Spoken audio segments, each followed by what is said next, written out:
आज हमारा टॉपिक है इलेक्ट्रिक फील्ड। इलेक्ट्रिक फील्ड वो रीजन है किसी चार्ज के अराउंड जिसमें अगर आप किसी अदर चार्ज को लाते हो तो वो उसके अंदर आके फोर्स एक्सपीरियंस करेगा। वो फोर्स आपकी अट्रैक्शन भी हो सकती है और रिपल्शन भी हो सकती है। The charge Q which producing the electric field is called source charge. जो उस फील्ड को, इलेक्ट्रिक फील्ड को तैयार करेगा, जो चार्ज, उसको नाम दिया जाता है सोर्स चार्ज। और जो चार्ज आप बाहर से लेके आते हो उस फील्ड के अंदर, उसको नाम दिया जाता है टेस्ट चार्ज। जनरली जो टेस्ट चार्ज होता है इसकी अपनी कोई फील्ड नहीं होती है। Electric field intensity due to a point charge, ये हमारा अगला टॉपिक है। अगर किसी पॉइंट पे आप इलेक्ट्रिक फील्ड स्ट्रेंथ निकालना चाहते हो, इलेक्ट्रिक फील्ड मतलब strength of electric field at that point, तो हम क्या करते हैं, उसके सामने एक टेस्ट चार्ज रख देते हैं और वो टेस्ट चार्ज जो फोर्स एक्सपीरियंस करता है उसको नाम दिया जाता है electric field at that point. तो E एक पॉइंट R पे कैसे निकलेगी, force experienced by test charge at that point. इसका यूनिट रहता है न्यूटन पर कूलम। न्यूटन आपका फोर्स का यूनिट हो गया और कूलम आपका चार्ज का हो गया।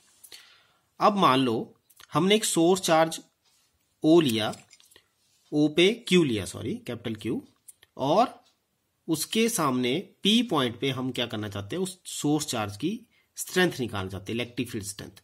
तो हम क्या करेंगे, उस P पॉइंट पे एक टेस्ट चार्ज रख देंगे Q0। अगर इसके बीच का जो डिफरेंस R0 है तो अकॉर्डिंग टू कूलम्स लॉ ये दोनों चार्जेस फोर्स एक्सपीरियंस करेंगे और उसकी वैल्यू होगी 1/4πε0 Q0 R0 square R0 cap.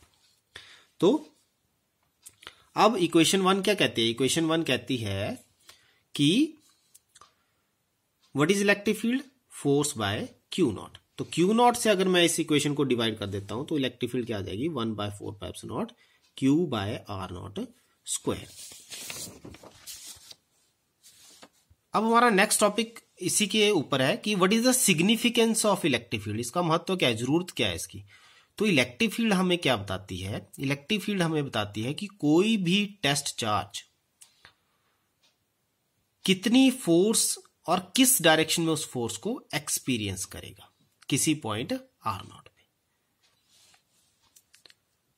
Next हमारा टॉपिक रहता है electric field lines. Electric field lines क्या होती हैं, electric field lines generally imaginary lines है, मतलब जो एक्चुअल में है नहीं, एग्जिस्ट नहीं करते, हम ऐसा बोल सकते हैं कि दिखती नहीं है, लेकिन इमेजिनरी लाइंस है, कर्व है, जो एम्प्टी स्पेस में कहां से कहां ट्रेवल करती हैं, पॉजिटिव से नेगेटिव पे, पॉजिटिव से नेगेटिव में जाती हैं। तो ये आप देख सकते हो इसका पाथ है, ऐसे ये ट्रेवल करती हैं। तो इलेक्ट्रिक फील्ड लाइंस का एक नेचर रहता है कि ये पॉजिटिव से स्टार्ट होती हैं और नेगेटिव पे क्या होती हैं, एंड। तो that means they have a starting point positive and and point negative. इसकी कुछ प्रॉपर्टीज है, प्रॉपर्टीज में हम पहले बात करते हैं। Electric field lines are continuous curves. Continuous curve का मतलब होता है कि ये पॉजिटिव से जब नेगेटिव में पहुंचती हैं तो बिल्कुल लगातार चलती रहती हैं, कहीं ब्रेक नहीं करती बीच में।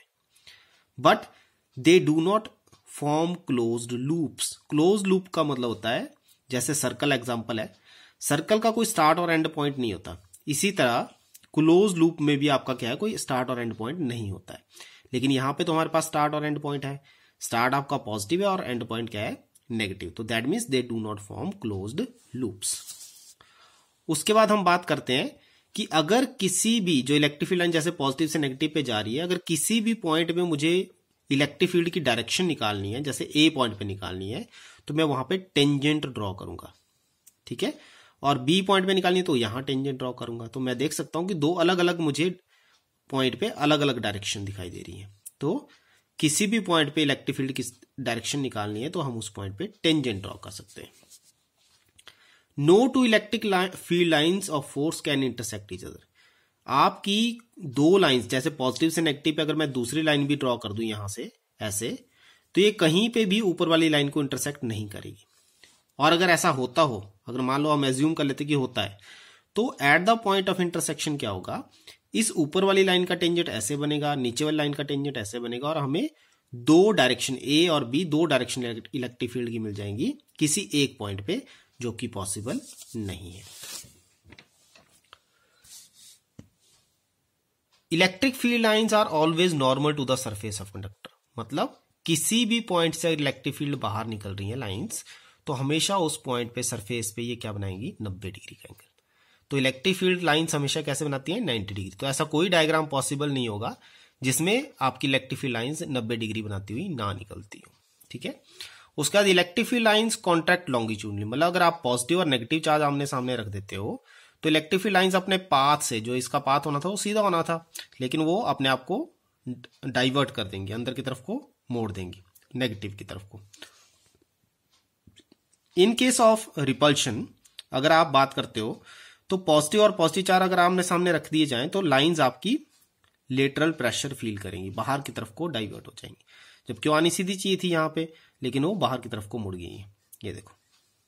तो ये इनका नेचर रहता है। और एक और बात इसके अंदर है, अगर आपकी लाइंस क्राउडेड हो, इलेक्ट्रिक फील्ड लाइंस क्राउडेड मतलब नजदीक हो, तो वहां पे आपकी इलेक्ट्रिक फील्ड की स्ट्रेंथ ज्यादा रहती है, और जहां पे आपकी लाइंस वाइडर हो, दूर हो एक दूसरे से, वहां पे आपकी इलेक्ट्रिक फील्ड की स्ट्रेंथ वीक होती है।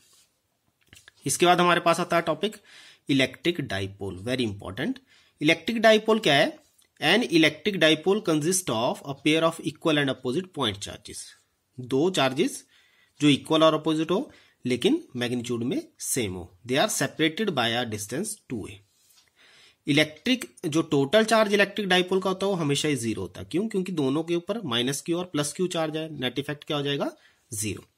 इलेक्ट्रिक डाइपोल की हमारे डेली लाइफ के एग्जांपल हैं वाटर, अमोनिया, एल्कोहल। वाटर में आपके हाइड्रोजन और ऑक्सीजन के बीच में स्पेसिंग रहती है, हाइड्रोजन पॉजिटिव रहता है और ऑक्सीजन नेगेटिव, तो they will form electric dipole. उसके बाद हम इसकी डाइपोल मूवमेंट निकालेंगे। डाइपोल मूवमेंट क्या होता है, it is a measure of strength of electric dipole. ये एक वेक्टर क्वांटिटी है और ये होती है आपकी प्रोडक्ट ऑफ मैग्नीट्यूड ऑफ इधर चार्ज, किसी एक चार्ज को ले लो and multiply by separation between them. Generally जो direction of electric dipole movement रहती है वो आपकी रहती है नेगेटिव टू पॉजिटिव, नेगेटिव से पॉजिटिव की तरफ को वो मूव करता है। An ideal dipole is the smallest dipole having almost no size, मतलब जो सेपरेशन जो आइडियल डाइपोल की होती है वो बहुत ही ऑलमोस्ट जीरो, और जो मैग्नीट्यूड ऑफ चार्ज होता है वो बहुत ज्यादा होता है। तो आइडियल डाइपोल कैसे होते हैं, जिनका सेपरेशन दो जो आपके चार्जेस रहते हैं उनका ऑलमोस्ट जीरो रहता है, ऑलमोस्ट, पूरा नहीं हम कहेंगे क्योंकि डाइपोल नहीं बनेगा नहीं तो they are called ideal dipoles. तो आप डाइपोल, इलेक्ट्रिक डाइपोल में आप पोलर और नॉन पोलर मॉलिक्यूल्स को भी कंसीडर कर सकते हो। पोलर मॉलिक्यूल आपको पता ही है कि जिसमें पॉजिटिव चार्ज एक तरफ रहता है और नेगेटिव चार्ज एक तरफ रहता है, और जो नॉन पोलर मॉलिक्यूल्स होते हैं, नॉन पोलर मॉलिक्यूल्स में आपका पॉजिटिव और नेगेटिव चार्ज कोइंसाइड करता है। तो नॉन पोलर मॉलिक्यूल में इलेक्ट्रिक डाइपोल जीरो रहता है और पोलर मॉलिक्यूल्स में हमें definite value of electric dipole moment मिल जाती है।